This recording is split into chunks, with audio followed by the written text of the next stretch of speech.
Chapter 13. Do Not Disturb. The corridor outside cabin 22 was still empty. Everything was silent. Salah ad-Din went into the cabin and picked up the box carefully. Then he carried it across the corridor to his own cabin. He went back across the corridor once more. In every cabin there was a notice with the words, "Do Not Disturb," written on it in large letters. Salah ad-Din took this notice and hung it on the door of cabin 22. The steward will see this on the door, thought Salah ad-Din to himself. He'll think that Peterson is sick. No one will go into cabin 22 until Venice. He locked the door of cabin 22 and put the key on its hook in the steward's room. Then Salah ad-Din went back to his own cabin. The food was still on the table, but he was not hungry. He threw it out of the window. Salah ad-Din looked at his watch. He was surprised. It was only 9:15. A lot had happened in a short time. After a few minutes there was a knock at the door. It was the steward. "I hope that you enjoyed your dinner, sir," he said to Salah ad-Din. "Thank you," replied Salah ad-Din. "I enjoyed it very much." "Mr. Peterson's put the Do Not Disturb notice on his door," said the steward. "Perhaps he's sick. I'll not disturb him until Venice." "Yes," said Salah ad-Din. "I met him half an hour ago. He said that he felt sick. He'll not want anything until tomorrow." "When do you want breakfast, sir?" asked the steward. "I feel tired," replied Salah ad-Din. "Don't wake me in the morning. When I want breakfast, I'll call you." "Good night, then," said the steward. Salah ad-Din said good night and locked his door. He had not slept on a bed for many hours, and he was very tired. He undressed and got into bed. At first, the movement of the boat kept him awake, but he was soon asleep and slept deeply all night.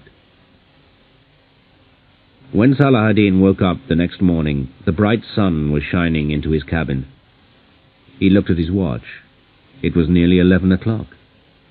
He rang the bell for the steward. "When do we arrive in Venice?" asked Salah ad-Din. "We're early today," replied the steward. "We'll be there in 2 hours. But you don't need to get off the boat immediately. You can have lunch first." "No, thank you," said Salah ad-Din. "I want to get off the boat as soon as possible." "What about Mr. Peterson? Is he better?" "He still has the notice on his door," replied the steward. "I'll not disturb him until after lunch." "That's a good idea," said Salah ad-Din. "Now, can you bring me some coffee, please?" Salah ad-Din drank his coffee slowly and got dressed. He heard a lot of noise. The ship was arriving at Venice. Salah ad-Din looked out into the corridor. It was empty. The steward had gone to the dining room. Salah ad-Din picked up the heavy box and left the cabin. From the side of the boat, Salah ad-Din saw the tall buildings of Venice. They were passing in front of St. Mark's Cathedral. They were now near the docks. After half an hour, the boat was beside the dock. Salah ad-Din left the Syria while the other passengers were having lunch. "What's in that box?" asked the policeman. "Some books," replied Salah ad-Din. He did not want any trouble. The policeman did not ask Salah ad-Din to open the box. In a few minutes, Salah ad-Din was in a water taxi on his way to the railway station. Safe at last, thought Salah ad-Din. When they open cabin 22, they'll find it empty. They'll be very surprised. Chapter 14. Return to Cairo. Salah ad-Din took the first train from Venice to Rome. The next morning he was on a plane for Cairo. The plane was late, and he did not arrive until after 10 o'clock in the morning. The sun was high in the sky, and it was getting hotter and hotter. Salah ad-Din felt better. He preferred the heat of Cairo to the cold deck of the Syria. He took a taxi to his flat. There was a surprise waiting for him. Layla and Fuad were there. Fuad explained. "We arrived this morning from Beirut," he said. "We were worried about you. You didn't send a telegram. We thought that something had happened." "Of course, the telegram," said Salah-ad-Din. "I forgot to send you a telegram. I'm really sorry." "We phoned the police here in Cairo," said Fuad. "No one knew anything about you. We were very worried." "It's my fault," said Salah-ad-Din. He told them what had happened. They were happy that he was safe back in Cairo. "And this is the box," said Layla. "The black cat is in this box. Let's open it." Salah-ad-Din opened the box and lifted out the black cat. "It doesn't look very valuable," said Layla. "I don't like it at all." "We don't know its value," said Salah-ad-Din. "We'll take it to the Cairo Museum tomorrow." "Then you can have a holiday," said Layla. "You need a rest. Perhaps you'll show us round Cairo." "That won't be a rest," replied Salah-ad-Din, "but it's a good idea." "I'm going to make coffee," said Layla. "Do you both want some?" "Yes, please," replied Salah-ad-Din.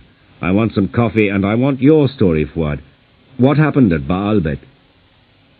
And Fuad told his story. "I went to the Beirut police," Fuad began, "and told them about Borkman's death. They asked a lot of questions." "Police always ask a lot of questions," said Salah-ad-Din. "I told them about Peterson," continued Fuad, "and I said that you had gone to Athens. Did they believe you?" "Not at first," replied Fuad. "Then I told them about the black cat. I gave them Borkman's message. I told them about the cafe in Baalbek and about Yusuf. Then they believed me." "And what happened next?" asked Salah-ad-Din. "The police asked me to help them," replied Fuad. "It wasn't possible for a policeman to go into Yusuf's cafe. The people there knew all the policemen. Yusuf was a clever man. The police had to trick him, and they asked me to go to Baalbek. They wanted me to go into the cafe and give Yusuf the message from Borkman. I went to Baalbek in the evening," continued Fuad. "I found Yusuf's cafe. It was near the ruins of the old city. I sat down and asked for coffee. Then I asked for Yusuf. I told Yusuf about Borkman's death." "The police were waiting outside," Fuad continued. "They were hiding in a car. I told Yusuf about the black cat, and he thanked me. Then he hurried out of the cafe." "And the police saw him?" asked Salah-ad-Din. "Yes," said Fuad. "They watched him carefully." "Where did Yusuf go?" "He got into a car," replied Fuad, "and drove to a farm in the mountains. The police followed him. Then they hid in the hills round the farm and waited." "How many men were at the farm?" Salah-ad-Din asked. "The police didn't know," replied Fuad. "They waited for more police. Then they shouted to the men at the farm and told them to come out." "Didn't the men at the farm shoot at the police?" "No, they didn't," replied Fuad. "There were only 3 of them at the farm. Borkman was dead and Peterson was on the Syria. The 3 men came out without shooting. The police took them away. They're now in prison." "Did they catch the leader of the gang?" asked Salah-ad-Din. "Yusuf was the leader," replied Fuad. "He's now in prison with the others." "Yusuf's in prison," said Salah-ad-Din. "Borkman's dead, and so is Peterson. That's the end of the Baalbek gang. And 3 of the Red Hand gang were killed in the black car," said Layla. "That's true," said Salah-ad-Din. "We'll have no more trouble for some time." Chapter 15. The End. The next morning, Salah-ad-Din went with Layla and Fuad to the Cairo Museum. They took the black cat with them. They met a friend called Faisal, who worked in the museum. Salah-ad-Din gave the black cat to Faisal and told him the story. "It looks old," said Faisal, "and perhaps it's valuable." but I don't know about the gold and diamonds. I'll have to look at it carefully."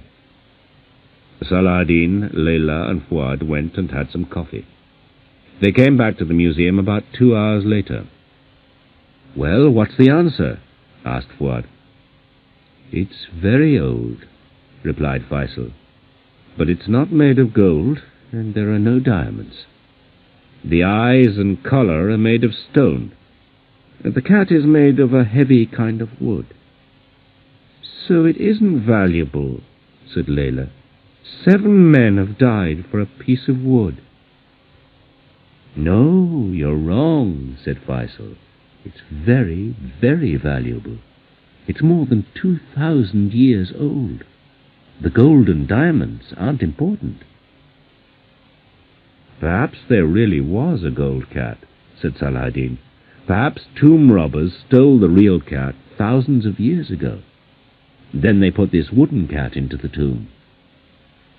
"We'll never know," said Fuad. "But we're lucky to have this one."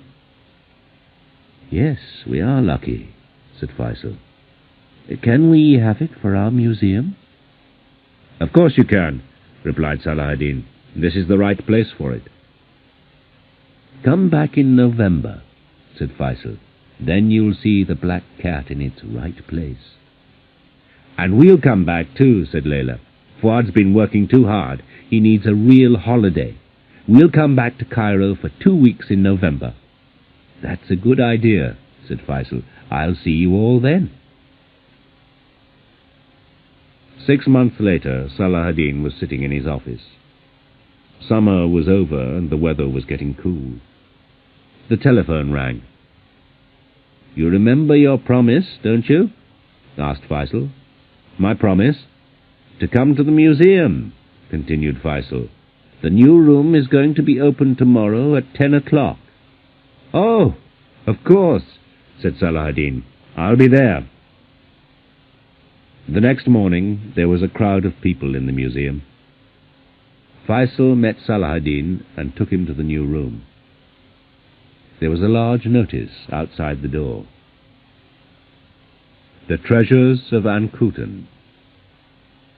Archaeologists had found the tomb of Ankutan. Pearson's map had helped them. They had brought many things from the tomb to Cairo. They were all in this room. Ahmed was standing in the middle of the room. He was talking to Fuad and Layla. The taxi driver who had taken Borkman to Cairo station was there also. Saladin went over to say hello. "Do you see what's behind me?" asked Ahmed. There, in the center of the room, was a large glass case. The black cat was inside. Underneath, there was a notice.